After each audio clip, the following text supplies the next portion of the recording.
أعوذ بالله السميع العليم من الشيطان الرجيم. بسم الله الرحمن الرحيم.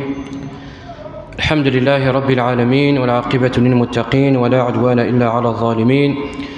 أشهد أن لا إله إلا الله وحده لا شريك له إله الأولين والآخرين وقيوم السماوات والأراضين. وأشهد أن سيدنا ونبينا محمدًا عبده ورسوله وصفيه وخليله وأمينه على وحيه، بلغ الرسالة وأدى الأمانة ونصح الأمة وكشف الغمة وجاهد في الله حق جهاده حتى أتاه اليقين، صلوات ربي وسلامه عليه وعلى آله وصحبه ومن تبعهم بإحسان إلى يوم الدين وسلم تسليما مزيدا. ثم أما بعد، السيان الذي يثم بحول الله تبارك وتعالى نكمل تفسير سورة الكهف، وبالذات يثم أقلغنا الحقد تقصيد أصحاب الكهف. نحسن شوية الحقد بدا دايثما تقصيد أصحاب الكهف. نزرق الدرسي عدال عموما كمقدمة كان تقصيد أصحاب الكهف الفتيين الشبابيين إلى نرولن في القوم إنسان السباغ الملكي دقيانوسيين إلى نسلتي ضرب العالمين في الشعب نسي مريضا بعبادة الأصنام وكنا عبدا الآلهة من غير الله. الشبابيين ذي الفتيين إلا مازال طفل الديانة المسيحية حقانية دي قارن أشهد أن لا إله إلا الله وأن عيسى رسول الله إلا نرولين سدين إنسان فروا من قومهم. نزرع عموما كان اسمي غير لا يرولنا الكهف النير إلى آخره تشوف أنت. فنلد ثورة أدنوي آية بعض التفاصيل كي يغدي قسم رب العالمين بالقرآن الكريم. ثورة نكشم نحقد إلى قول الله تبارك وتعالى وربطنا على قلوبهم مزيد صوني نلحقد إلى قول الله تعالى وربطنا على قلوبهم إذ قاموا فقالوا ربنا رب السماوات والأرض لن ندعو من دونه إلها لقد قلنا إذا شططا. نظر ذي يثما قل آية ذي ديت دون كان يزد في ركا شرا من النقاط. من بين النقاط ننظر الحاجة مزوارث. أولا الشبابيين لشون هني جاني وكنا رولين القوم إنسان باش كان نعلم أنه ثقصيتي مرة ذا شو الهدف ينس مرنسن ثقصيت أصحاب الكهف الشبابيين الفتيين إلا نجعل رب العالمين زيسن آية يعني 300 سنة و9 سنين و10 سنين طيب نرد الآية ينقد نلحقها غرس إن شاء الله تبارك وتعالى. لغاية مرة أنه رولن سبان الشرك تاين الهدف الغاية تقصيتية أنه أرضنا ران القوم إنسان العبادة من غير الله عابدين من غير رب العالمين رولن في اللسن. كل هذا تشرع ننظر في هذه الآيات النقاط. الحاجة تمزور تنظر تقرير العقيدة الصحيحة مش يعني الشبابية قرن العقيدة تحقني يكصحاني ديوين ذي تبع المؤمن. ثم بعد ذلك لما أعلنوا عنها بيّنوا بطلان أين تعيش القوم من الشرك يعني أنكروا نكرا بعد ذلك. ثم بعد ذلك تسد المرحلة نيطن هي مرحلة العصمة والنجاة. أمشار ذرولين القوميين إلا نسخطر بالعالمين في اللسن. ثم بعد ذلك تأتي العناية الربانية ذا ينظر كذلك كلام كنيس قارنت آيات إشعاع تضرب العالمين إفكانتي دي الشبابيين عناية ربانية يعني سبحان الله قيمت كانت الصبح رب العالمين وتعظمه غيني غيسنف كان رب العالمين ذي العناية الشبابية. فغنى ضرب العالمين وربطنا على قلوبهم إذ قاموا فقالوا ربنا رب السماوات والأرض لن ندعو من دونه إلها لقد قلنا إذا شططا.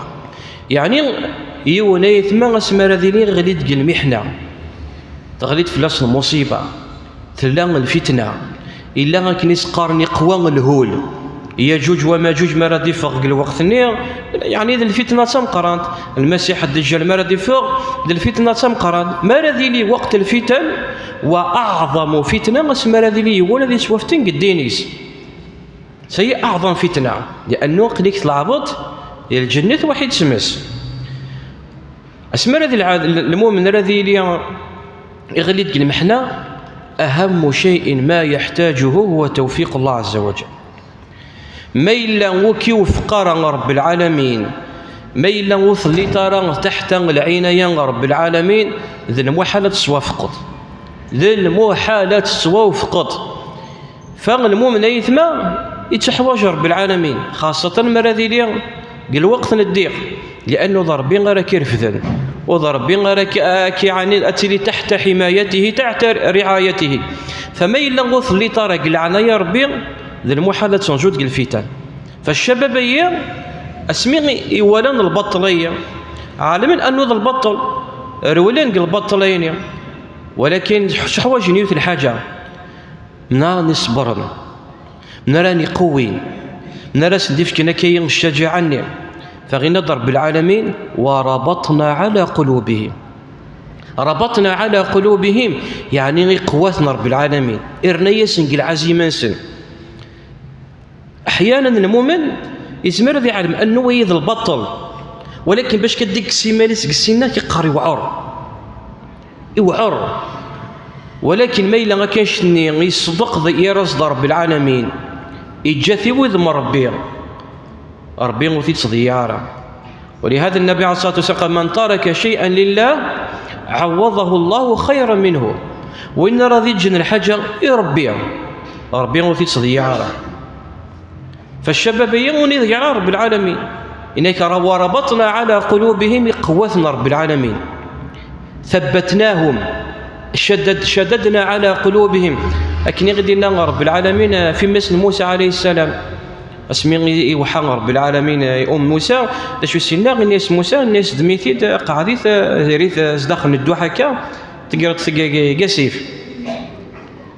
كسيف وذي اللي تحت وشو تحت العين يا رب العالمين عندك يلحق موسى عليه السلام يلحق وعذاويس مباشره فرعون ما عاد شو دينا رب العالمين في ام موسى واصبح فؤاد ام موسى فارغا لولا أن ربطنا على قلبها يعني سبحان الله ذميس تسينس ولكن رب العالمين لولا أن ربطنا على قلبها يعني كيس رب العالمين يونس وران شتيلاث يثبتيت رب العالمين فالشباب ينفكيس رب العالمين صبر يقويسنا الإيمان إنسان يثبتيتنا على الحق يعاونيتنا رب العالمين وربطنا على قلوبهم إذ قاموا فقالوا ربنا رب السماوات والأرض الآية هي قال الإمام القرطبي تفسير نسب إن فيها تحتمل 3 معاني شو معناتها إذ قاموا فقالوا ربنا رب السماوات والأرض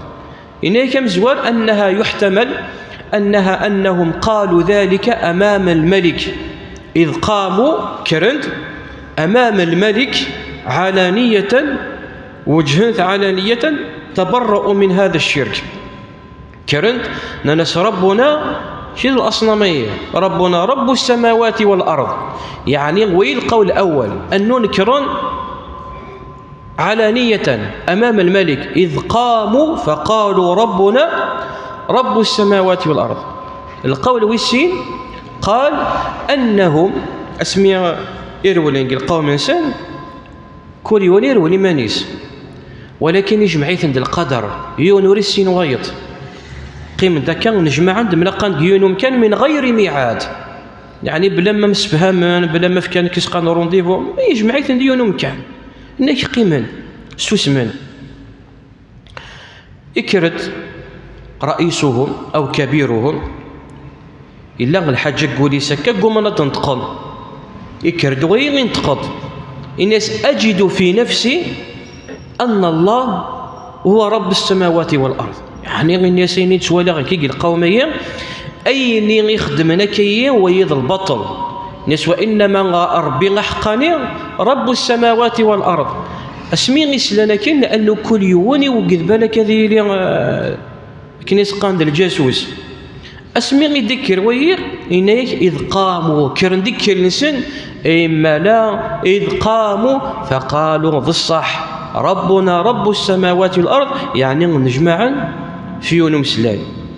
والقول الثالث اللي قال الإمام القرطبي يعني إذ قاموا لما فروا بالهروب، عزموا على الهروب. على كل حال الله أعلم أنه لربما القول الثاني أقرب، لأنه بما أنه قال المؤرخين أنه الشبابيين يتحفيثن الملكية إوا كان يعذب، يعني وعور باش كان تواجهت مباشرة قالوا كانت تفنيطا الجنود، والله أعلم.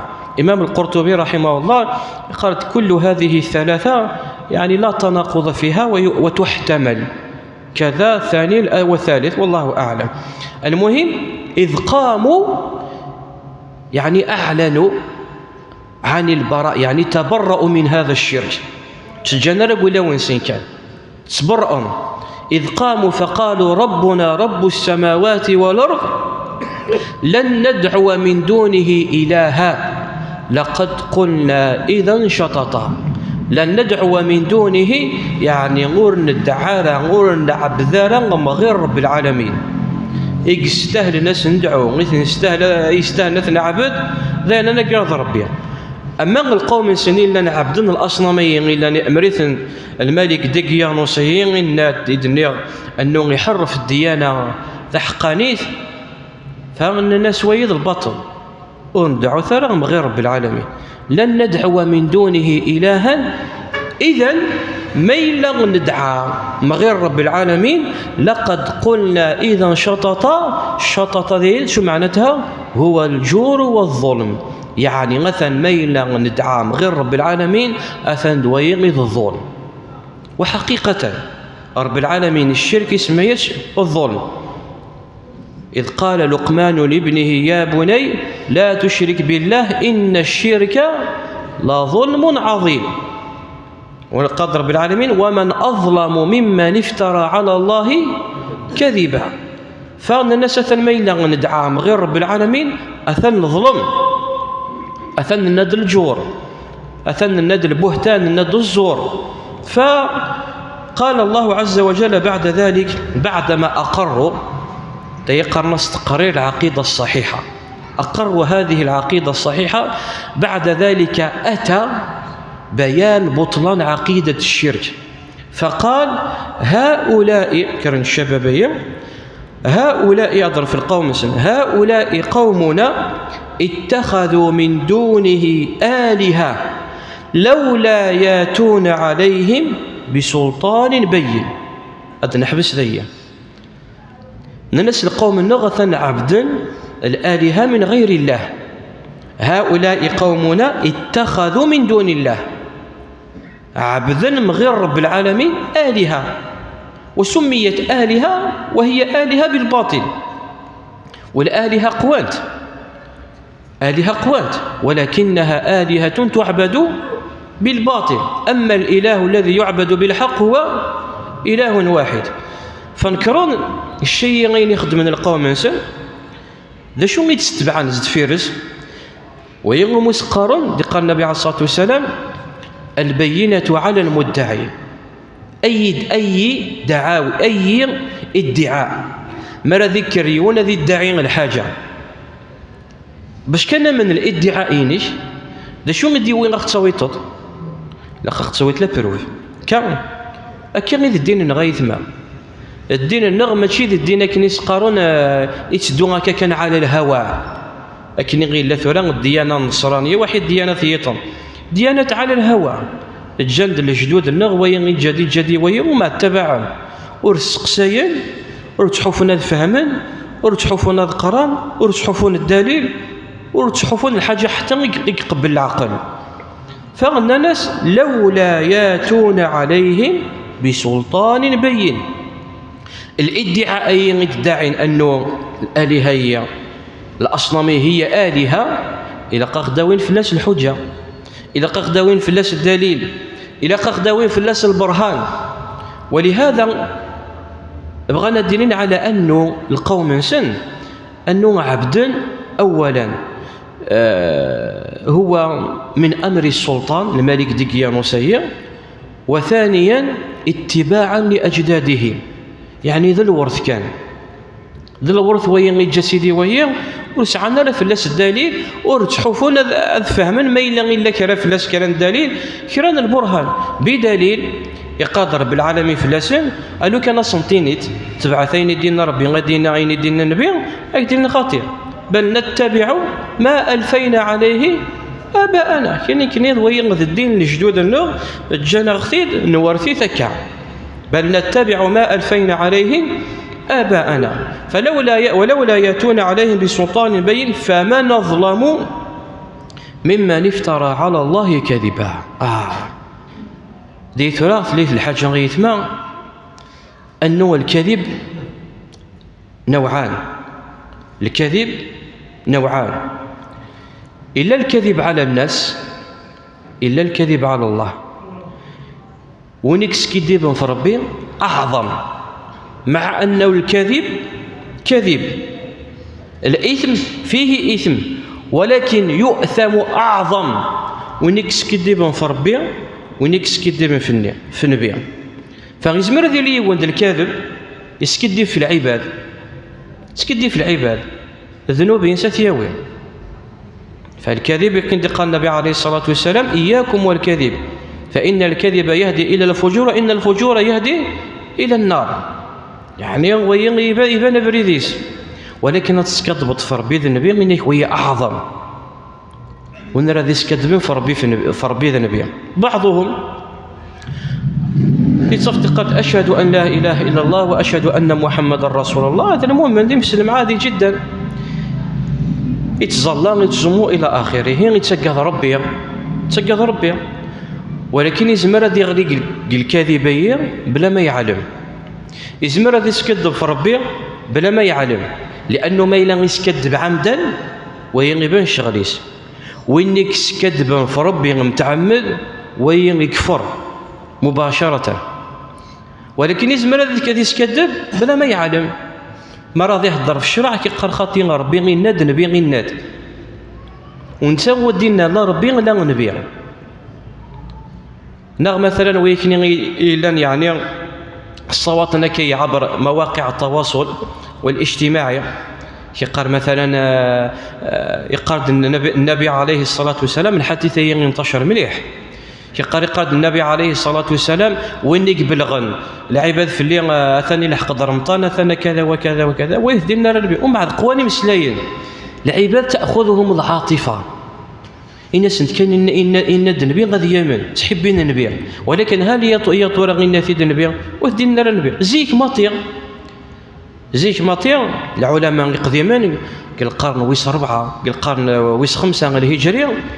لا العلماء علماء الحديث كمسقان الأفذاذ قال وقت الإمام البخاري، إمام مسلم، إمام أحمد، الإمام الأوزاعي، أبو زرع الرازي، الإمام سفيان الثوري، سفيان بن عيينة.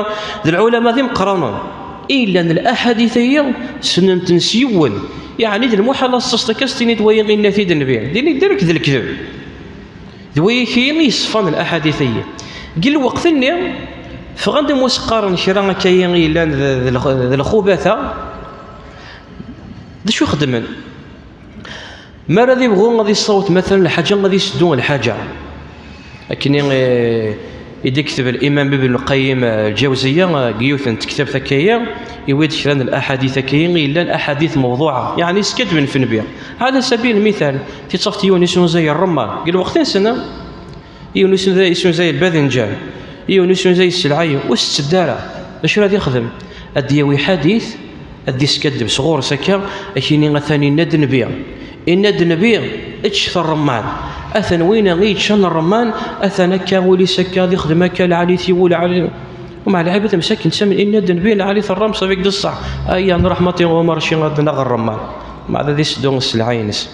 لا نقول حتى قال وقتني نزيش أحاديث لنت إلى يومنا هذا ولكن أحاديث كاذبة الحمد لله. فوي أعظم الظلم ولا ذي سكدب في ربي ولا ذي سكدب في النبي. ذي المقصود الظلم ذي فما نظلم ممن افترى على الله كاذبا يعني دعاء عبادة غير الله. الأذان الوقت إذن عبادة غير الله يعني القومية أثن عبدا من غير رب العالمين. فوين يقع عبدا من غير رب العالمين اتخذ آلهة من غير الله ويغض الظلم إلان ولاش الظلم تشبان يلقى ربي. القومية غيثما الشبابية بعد ما أعلنوا أقروا على العقيدة الصحيحة وأنكروا على قومهم تسد مرحلة بما يسمى مرحلة النجاة والعصمة، وهي مرحلة الفرار واعتزال القوم. لا شك أنه غيثما والنبي عليه الصلاة والسلام يبين ديون الحديث يوشك في آخر الزمان نهي الآخر الزمان اسمه تسوغن العباد يوشك أن يكون خير مال للمسلم إنك هذه اللي غدمك ساعة هذه يروي لك في الفتن في الشهوات هذه اللي غدمك ساعة غادي طوين المال كتو الدار يعني باش كان هذه يروي في الشبهات إلى آخره. نعم بعد الأذان. الصلاة والسلام على رسول الله. أما بعد أنكم كان دقيقة غدي قيمان إذن نغدي القومي غيثما الشبابين عفوا النوم ولن القوم سن طغان كعبادة غير الله عز وجل. وقيل المؤرخون أنهم أولا كانوا مطلوبين يعني أنه يتسحوا في ثن الملك ديانوسي وكنا نعذب ذا شو يخدمن من جماعة أقروا ديسيدين ديوت الحاجة أنه هذا رولن في القوم إنسان. فغنى رب العالمين وإذا اعتزلتموهم وما يعبدون إلا الله فأووا إلى الكهف ينشر لكم ربكم من رحمته ويهيئ لكم من أمركم مرفقا. الناس ميلا فغيم يعني غتنجم قدين نون وإذا اعتزلتموهم ثرولم الاعتزال يعني فروا رولنيكي في القوم إنسان. وقيل أنه الشبابين كنيد النيغ ذي الدريا من الملوك يعني لبس بهم لن تعيش هناك نسقان الرفاهية تعيش الرفاهية وباش كالعبد يعني غادي يعيش الرفاهية وغادي يعيش نسقان واش متمعيش وذي اجتمعيش تني ودير ولا لا قروت هذه تحوف ذا شراديج يعني تحوش يعني الإيمان إلى المقر. ولهذا نضرب العالمين وربطنا على قلوبهم يعني الحاجة يقوعرا. فغنا نسن مادام ثرول القوم النون وإذا اعتزلتموهم وما يعبدون ذين يعبدا من غير الله فأووا إلى الكهف. ذين المفسرون ذا شو يقارون قيل أن هذا هو كلام الله يعني بمعنى أنه كلام الله ربي يسندنا أنه مادام تعزل من القوم النون يعني رولثها الكهف. والقول الصحيح ذي أنه كبيرهم ذي ونزيسن إلا المقر في اللسن إفكي يسن الرأيية أنه مادام ثرول من القوم النون وذين يعبدا من غير الله إذن يدن رولثها الكهف. أن رولثها الكهف هي أنا عشذين أنا عبد ربي ذينا إلا أن يقضي الله أمرا كان مفعولا. أنا قال ما إلا ربي وما عاد يقدر الحاجة ذينا ونتسقي جزران الخير. فأووا إلى الكهف ينشر لكم ربكم من رحمته ويهيئ لكم من أمركم مرفقا. ذي الدليل على حسن ظنهم بالله عز وجل وتوكلهم بالله عز وجل. باش كتذكر تستينيت أذروا لغاذيهن وعلم أنه ربي يدي أيديه كنيس قرن يدي على التاويل. فغين يسروا لثها الكفية ينشر لكم ربكم من رحمته راحكم يرحم رب العالمين وربكم يتضيعارا ويهيئ لكم من أمركم مرفقا يعني راحكم دهيا ربي شو غيرك وارث سنفعل يعني راحكم يتضيع رب العالمين تسكلون في ربي سعن حسن ظن رب العالمين أنه رب العالمين نتضيعارا. ثم بحق ذي تتجلى العناية الربانية غيثما أمشى رب العالمين يعني سبحان الله يحذرثن ورعاهم أمشي حذرثن وغمشي يعني حفظ. فغينا رب العالمين بعد ذلك اسميكش من على قروة النير رولد الكهف النير بالنية أنه غدا عاشن دينا غدا عبدنا رب العالمين دينا اسميكش من أعدانينا أكني غدنا رب العالمين وضربنا على آذانهم إسينيثنا رب العالمين أسمي غيني مكاني قلا قروت النير ذي ثورة الإنسان يثمى داير إلا كنيس قارون نحبس وقفة، إلا نحبس مليح دايرني الإنسان كنيس قارون هذا يخمم مليح. ثورة مرة ترولط كم كان مية، مرة ترولط كم كان منا، وترولط على قروط النية الكاف النية. إلا قد شرط شطنا خاطئ تحوج العبد هذيك، إلا قد يوي القوت يمكن نقارد العاد ما راضي يروح هذه حوجه خمر بين لقي يتزود لقد يوي القوت ويشي إلا قد قوتني ما ننسى، إلا قد اللي ندشر هذا الشهر، إلا قد حواج ندشر هذا السون إلى غير ذلك من المنافع. ذي من يسن ربي غير اختكم عليا بدليل الناس ويا رب العالمين وكم تضيع يهيئ لكم رولت كان ربي كم داع تساوي لكم داهي كلش ورتسقاذم لا الماكله لا كتيسي لا تشوف قمه التوكل على الله. لذا قال النبي عليه الصلاه والسلام لو أنكم تتوكلون على الله حق توكله، لو أنكم تتوكلون على الله كما يتوكل الطير، أو لو أنكم تتوكلون على الله حق توكله لرزقكم كما يرزق الطير. تغدو بطانا وتروح، تغدو جياعا وتروح بطانا. نقولوا كان تشكيلان في رب العالمين يعني متشكلين يعني حق توكله والله راكم دير رزق رب العالمين، لكن دير رزق ربي الطير ماشي الذكر الصباح يلا نسكن في ربي. الشباب نا غاديكر في اللحظه شديك في شي قال ولا شي الخدمه السبطره دايما يسحفط رب العالمين تعلم الاسباب، توكل على الله اتخاذ الاسباب.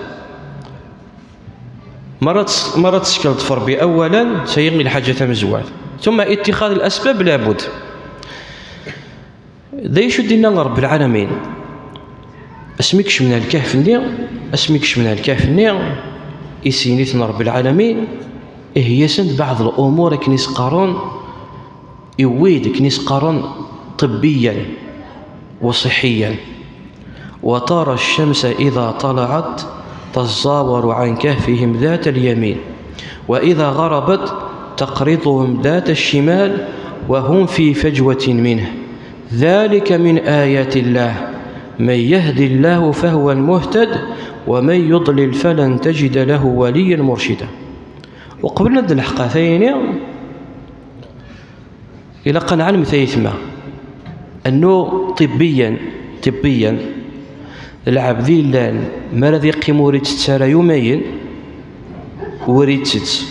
وريتس يومين ذا شو يتقارن الأطباء الجثينيش أتبدون تستهلك من الدهون، يعني السعيد الدهون دينا غتسيد السنة غاتس يعني غتقل تتصوت شي تقل الجثينيش ذا الدهون ني غادي لي غادي تحول على الكلوكوز دينا غادي لي تنتج الطاقة راس خدمت. ثم بعد ذلك موت شي طرا خلي بردان تصعوتك نسقا النقص بعض العناصر قلت شي كي نحواج نيثنت لي فيتامين ا فيتامين الا نحواج نيثنت مليح ما الا غون 90 طرا تسقط تفقد بعض الاعضاء الى الجثينك مهمه تسقط المناعه والسعو طرا الجهازين الهضمي غادي تواضر، الكليين كتواضرونت، الجهاز العصبي غادي تواضرونت حتى تغشى يعني غاشي روحك نسقان الوعي وبعد ذلك يؤدي الى الممات. ولكن شوف سبحان الله العباديه شحال يقيمن 300 سنه وشي حاجه ورتشان ورسوان عناية ربانية. قرنت بعض العلماء أنه ذي رب العالمين لما ضرب على آذانهم ودنر على سمعهم الحاجة تمزوات باش كذين أزوحون ديسكاري يوثثنهم زغنصا الجهازين غيلان كنسقان وين غير المنبه للرباي يزمر العبد ذيين، ولكن يزمر الديسكر ما إلا الحاجة الدوق الحاجة غيلانا كان الديسكر الحاجة تمزور عطل هذا الجهاز. وقالوا عطل لهم كل الأجهزة الداخلية التي تنبئه العبد يزمر ذيين العشاء هذيين ولكن ديزمر دا شو راه ديسكرن هذه ولاش لا بحرين الله لا عيط ديزمر دا شو راه ديسكرن أمن تسع مثلا إزمر ديسكر اللوز أكن شتي مرة أجهزة الأجهزة مرة إعطلس رب العالمين ورتحو صونس اللوز ولاش دا شو راه ديسكر وحافظ على أجسامهم سليمة صحية دا شو دينا رب العالمين دايا الكهف النير في ياخذ الصورة الكهفية في قموق الكهفية انك وترى الشمس يعني لو كان تزرت يعني لا قروط اللي غنديكش الكهف اللي غنديكش من كان امشي غيدي تسالي فلاس نتيج امشي غرف فلاس نتيج وترى الشمس اذا طلعت تزاور عن كهفهم ذات اليمين انك مرات سيليت مرات ديالي غير تيجني كتزواره ودي تسارك في الماس كام مشي راه قابل لا قروط نصل مشي راه غنديو ديريكت تيجني لانه ما الا غيوثاث نضي تيشني مباشره دا شو راسني نخدم راح نيضور نكني غيثما الجثانو تحوج درجه كنيس قارن معتدله 37 درجه سي الدرجه المعتدله ما الا يبدو غير تسطر الحموض الجثينيك راح تصوضرت ما الا ثرنو التالي الدرجه اللي حمايك مسنقارن كنيثا ولا في الخط 40 درجه كتسمى خليك مرحلة أدريني خطيرة أو شبه خطيرة التجني باش كون يتضرر ربي دي شو سنينا إن ياك اسمرا ديالي غير تجني وسندي تسارا غوفاص تزاوروا يعني يميلوا في الكهف انسان تزاوروا ذات اليمين بمعنى أن التجني غسمرا ديوث إكاثيث نتا ثبورث اسمرا ديالي غير تيجني غا كان غنديو تعيوث الجهه ونتبورث وندي كثره غازداخل يعني تحوج نوني الحراره الحمو تحوج ايوا شو باش الرطوبه اللي ميلت لنا ميديتي ديالنا الرطوبه لا يؤدي الى التعفن باش الجسد سندغن وتتوعف نارا فإن وترى الشمس اذا طلعت تزاور عن كهفهم ذات اليمين أسمرت حتغرب وإذا غربت تقرضهم تتركهم ذات الشمال مرة ديالي التجني غنديو ثكا ثم ثيفوست ثبورت النير أسمر ذو راح غرب التجني غي كثيثنت ثبورت ثم تظلمت بمعنى أنه غيتك شمسنت أشعة من غيتيج ولكن سنت سوطرة أزدخل مشران تزرو تعيش في درجة معتدلة هي صندر بالعالمين الجو الكهف النير لا ميديتي ولا شك نسقرن الرطوبة ولا التعفن رب العالمين على سند تساوي ثم قال وهم في فجوة منه شو زعما فجوة لقروط النير وسعيت زداخل ما راتك شمط زداخل إلا غمكان زداخل ندرثينط ولكن نوني ليش حواجن روح حواجنا راه غيطيجني غاسنديك الشماس داخل ايوا كنا نيضو لانه غينن فرب العالمين يتكاسن دي اتجاه ثبورث از داخل ثبورث كاع ذات اليمين وذات الشمال ذلك من آيات الله زيت الظاهرية روح امكاني تبغيت يعني سبحان الله رب العالمين يختار صند مكان مناسب الناس رولث كان سدين نوان ربي نرحكم دهية رولا رب العالمين يبثن ديريكت على الكافني عناية ربانية ذلك من آيات الله أمشي رب العالمين يحفظيثا أدي نكمل من يهدي الله فهو المهتد ومن يضلل فلن تجد له وليا مرشدا تي آية كنسقرا تبان سنة رب العالمين النبي عليه الصلاة والسلام إنك لا تهدي من أحببت ولكن الله يهدي من يشاء القوم ناس اهدى رب العالمين الشبابية ولكن القوم ناس مرة كانوا على ضلال مبين فهو توفيق من الله عز وجل في أي شاب أي واحد اهدى في رب العالمين إلى الطريق المستقيم ماشي سلق فزينس وماشي سلحروش يانس توفيق من الله هداية من الله الإنسان يسأل الله كان التوفيق والثبات فمن يهدي الله فهو المهتد ومن يضلل فلن تجد له وليا مرشدا أدرك من الآية كان أنه سعى على قواحد مزوالتني باش كأن نختم زياس إن رب العالمين الشبابية إلا نتعيشين الكهف النير إنك وتحسبهم أيقاظا وهم رقود، وتحسبهم أيقاظا وهم رقود. إنك لو كان ولا يول يعني لو كان طوالات لو كان تزرط السنتنويتو ينرى السنتنويتو ينرى. وتحسبهم أيقاظا أنت نوت يعني أنا على يقظة النور ينرى، ولكن رب العالمين شدنا وهم رقود. إنه هني غينان قارن المفسرون أمش قيل أولا أنهم ناموا وأعينهم منفتحة. إني كيسينيث رب العالمين كنا أن نسنت الدينت فما يوالثني يول أن نسن الدينت ويكي غسنة نوري النار، ولكن ربي غينا كينان. وقيل لأنه رب العالمين يحفظيثهم أمش استبعد رب العالمين زد فيرس ونقلبهم ذات اليمين وذات الشمال، يعني بكثرة تقلبهم وين راني زرنك بكثرة تقلبهم ساعة غادي لنا ثم ثيفوست ساعة غادي لنا ثم فالظلمات ماشي نولي نتحركن ضربي غير نتحركن. ونقلبهم ذات اليمين وذات الشمال، رب العالمين يتقلبيثن على جنب ساعة غادي ثم ثيفوست ساعة غنقلب رب العالمين ثم ظلمات، بمعنى أنه وين راني ولا نك نتحركنا ثم ثيفوست ثم ظلمات أسيني ويشي ويننا وهم رقود نوني غنانينن. ذي عناية ربانية. إيوا شو رب العالمين يتقلبيثن ذات اليمين وذات الشمال حتى لا تتآكل أجسامهم.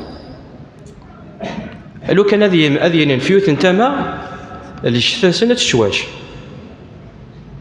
المستحيل الذي قيميون فيونو مكان مستحيل.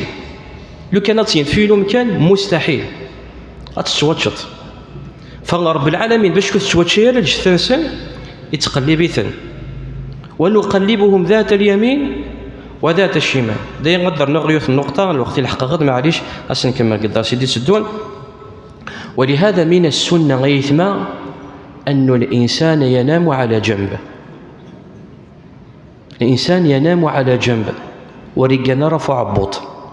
ولهذا النبي عليه الصلاة والسلام قال إذا توضأ إذا اضطجع أحدكم فليتوضأ وضوءه للصلاة ثم ليضطجع على شقه الأيمن. تي من السنة أن الإنسان ما يلغي روح هذه غاديين راح يتوضا وضوء للصلاة، أما كان يتوضا وضوء للصلاة ما راه روح هذين في ثمثي يفوست ذين في ثمثي يفوست.